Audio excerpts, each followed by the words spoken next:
Hello everybody and welcome back to another video. Today we are going to be updating a tier list that I made 7 months ago. It's been a long time. I didn't think it had been that long, to be honest. It has been a very long time, and this is just ranking the Roblox FNAF Fangames by how good I think they are. And I had 29 games on there originally, I think. At least that's what I said before in the previous video. And now I have 18 more to add on. If you're excited, leave a like and subscribe and let's get right into it. So I figured out I hadn't ranked Five Nights at Stinky's 3 because Five Nights at Stinky's 3 wasn't out at the time that I made this tier list. It actually came, the very next video I posted after the tier list was Five Nights at Stinky's 3 demo, which I was like, that's wild. Anyways, I think if you've seen my channel before, you already know what I'm going to rank Five Nights at Stinky's 3. I still think that it is at least one of the best Five Nights at Freddy's fan games on the entirety of the platform of Roblox. It has amazing graphics, great gameplay, hotkeys to literally everything. It has the most hotkeys of any FNAF fan game that I've ever played. And it has special mini-games after the game.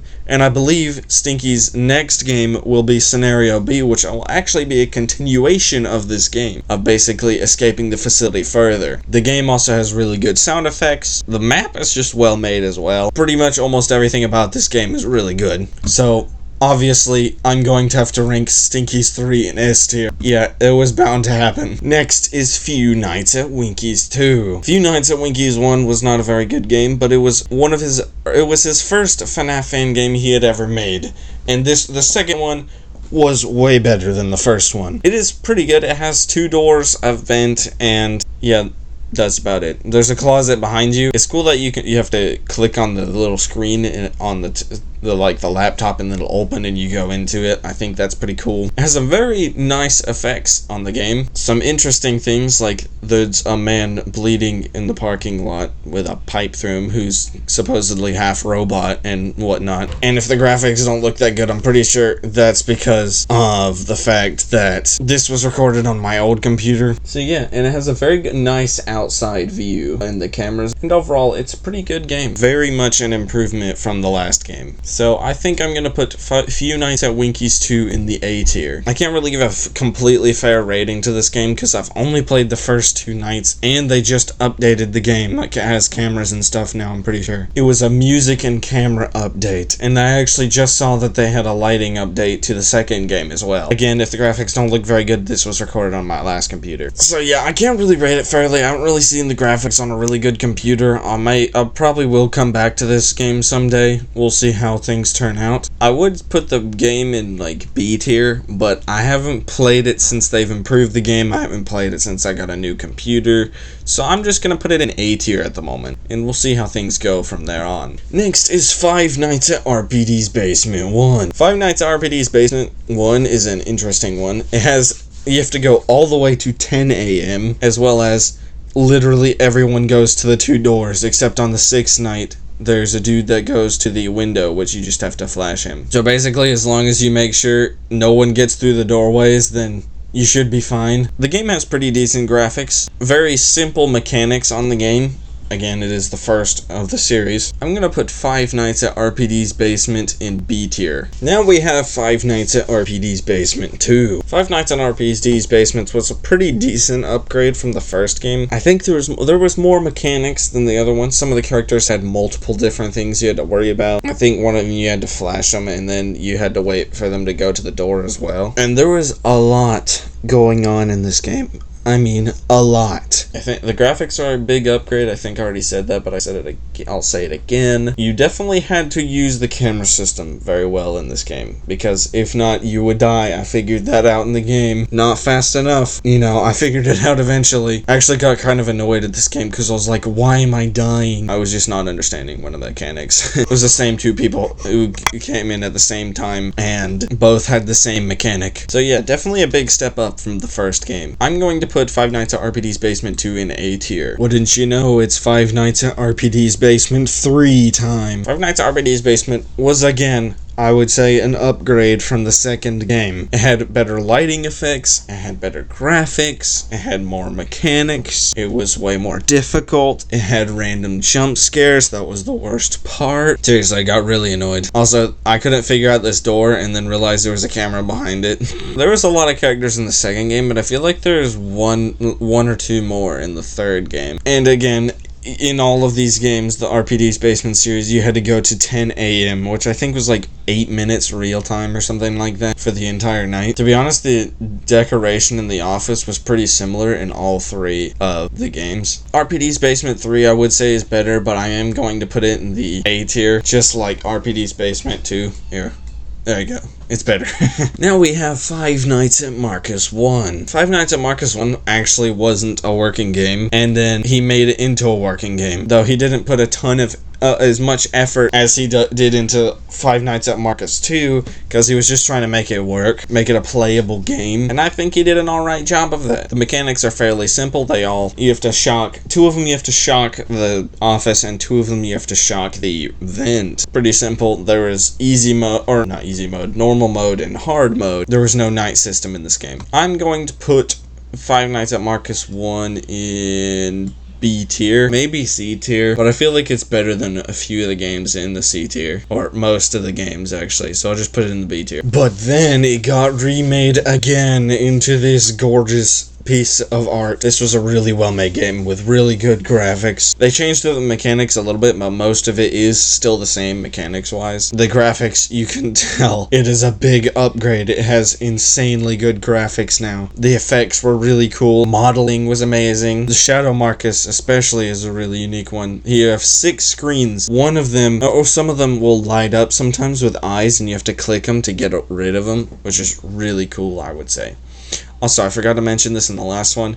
You don't just have to survive until 6 a.m. You have to complete all the tasks, and then you're done. It's a very nice game indeed. I'm going to put Five Nights at Marcus 1 Remastered in S tier. Yes, pretty big upgrade. Went from B tier to S tier. Very good game. Would recommend. Oh yeah, I forgot that I recorded another video on A Few Nights at Winky's 2. With the better graphics on, so it looks quite a bit different, quite a bit better. Then we have Five Nights at Tony's. Five Nights at Tony's was actually pretty unique in multiple ways.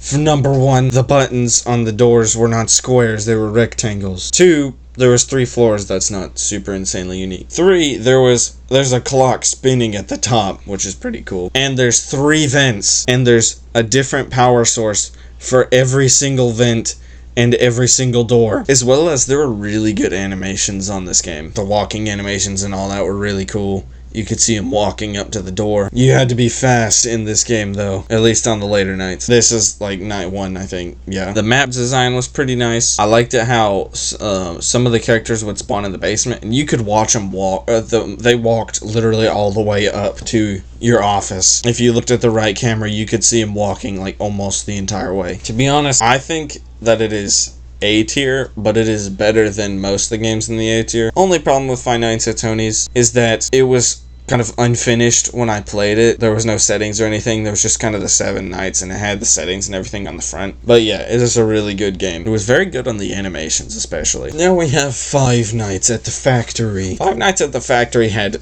decent graphics. The main attraction wasn't really the graphics. It had some nice mechanics, as the clown stood in your vent to stop your oxygen. You had to get rid of him before your oxygen ran out. And the magician would actually appear in your room, and then what would get him away was turning off the light, because he'd think it was a disappearing act, and then he would leave, which I think is a pretty cool fact, to be honest. And you had to make sure that your cameras were stable from whatever the heck that guy was named. I forgot at this point. I forgot if it told. I know that the magician was named Stilts. Yeah, I remember something sometimes.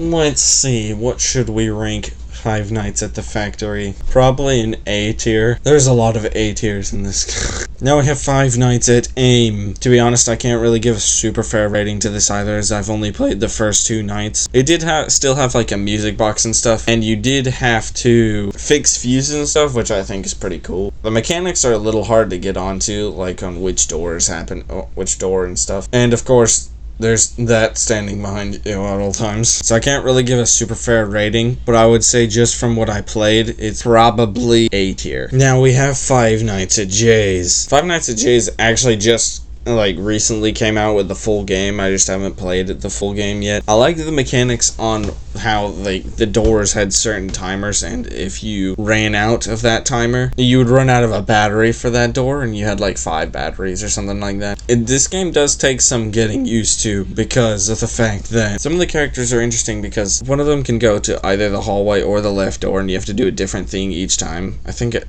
the left door you have to turn the light on or something, and then the hallway you have to use the stage call. Also, the game was quite buggy when I played it, but then I stopped playing, and then they updated it, and then I continued after, and they had fixed some of the bugs, and they've also updated the game again since I played it, like I said before, and it's probably even better now. I'm gonna put it in, yes, the A tier, like I put everything else, except all of these. Half the games are on the A tier. Five Nights at Roblox 2 old version. To be honest, I thought I would have ranked the game last time, but I think it's because the game was privated last time. But anyways, the game came back, and it's definitely not as good as the Five Nights at Roblox 2 now, but I think it's a nice game. It's pretty difficult, especially the 720 mode and stuff. You have to be on the maximum of power conservation. All the power conservation you can get. Spending an extra 2 seconds on the camera could cost you the night. Very challenging game. The game's better more because of the challenge than rather the quality. So I'm gonna put Five Nights at Roblox 2 old version in the B tier. Now we have Those Nights at Portals 2. Those Nights at Portals 2 was a very interesting game. It had something different every single night. I was told that in the comments section of my video that the third night is a ripoff of Jollibees, I think they said. A level in Jollibees. It had different mechanics each time. Night 4 was really hard, but they fixed it to where it was easier, because some things needed fixing, and they fixed it, which is very good. Overall, I think it's a pretty good game. I especially liked the 5th night. I'm gonna put Those Nights at Portals 2 in the A tier. We're about to reach 3 lines of A tier. Now we have FNAF Coop. FNAF Coop has a lot to offer, and we have not yet explored everything that is in FNAF Coop. It has lots more to offer. We have played nights 1 through 5 in both FNAF 1 and 2. I haven't posted it yet, but I have played night 3. I don't know when that video will come out. I feel like there's a lot of other videos I'll post first, like this one. But it has different roles, like the janitor, they have the night guard, they have the engineer. They have a lot of stuff. There's a lot to offer. We still haven't played night 4. The 2 bonus minigames, stuff like that. Very good stuff indeed. The only problem with this game is there was a bug with Freddy, unless there's something I'm not understanding. Freddy would kill us, or would kill me before he even got to the door, because in the real game, he actually goes to the corner. This game, he actually goes to the corner and then to the door, and he would kill me before he was supposed to, for some reason, and then he wouldn't kill Seth, and then everybody was saying in the chat that Seth was not doing a good job, but I was thinking, if Seth was the reason why we were dying, and he wasn't closing the door fast enough, Freddy would kill us both, not just me. I mean, I was the one farther away from the right door. I really like FNAF Coop, and it has a lot to offer, so I'm going to put it in the S tier. Very good game. Now we have Malino. I believe the characters in this game are based off of Greek mythology characters or something like that. The graphics on this game were pretty insane, and he did a pretty good job of making the characters look spooky. Also, there's that. Yeah, I've only played the first 2 nights, but only 4 nights are out.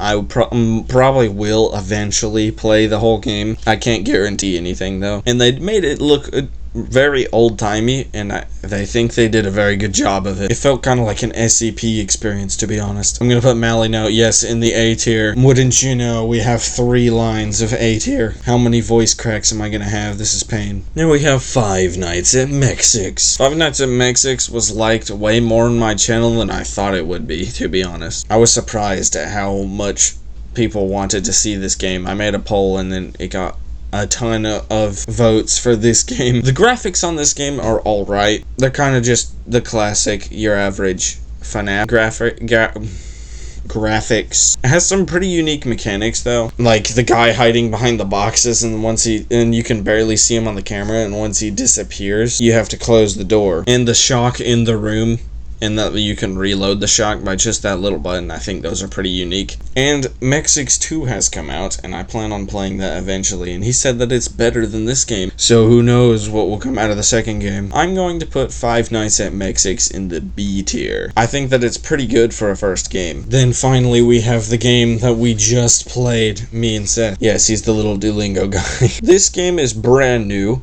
It just came out like a week or two ago. Well, it was like 2 weeks after. I played it like 2 weeks after it came out or something like that. And it has got a ton of good graphics, some very unique characters, some nice events. To be honest, it kind of feels like Forgotten Memories, but better. That might be a controversial take, but you know. Yeah, certain things you have to do. It does have some improvements that it could have, for sure. But it is very well made, and I'm excited for the future of it.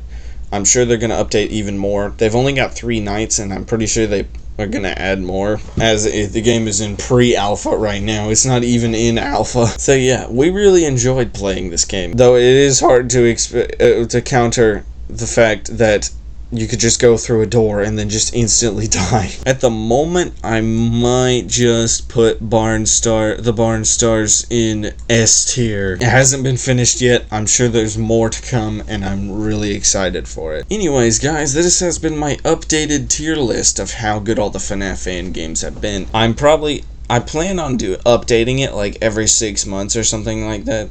I know it said 7 months since the last one, but the last one was basically at the end of the last year, and this hopefully will be posted on July 1st, which is the middle of the year. Anyways, guys, that's it for today. Don't forget to leave a like and subscribe, and don't forget to hit that bell to never miss another video, and we'll see you guys next time.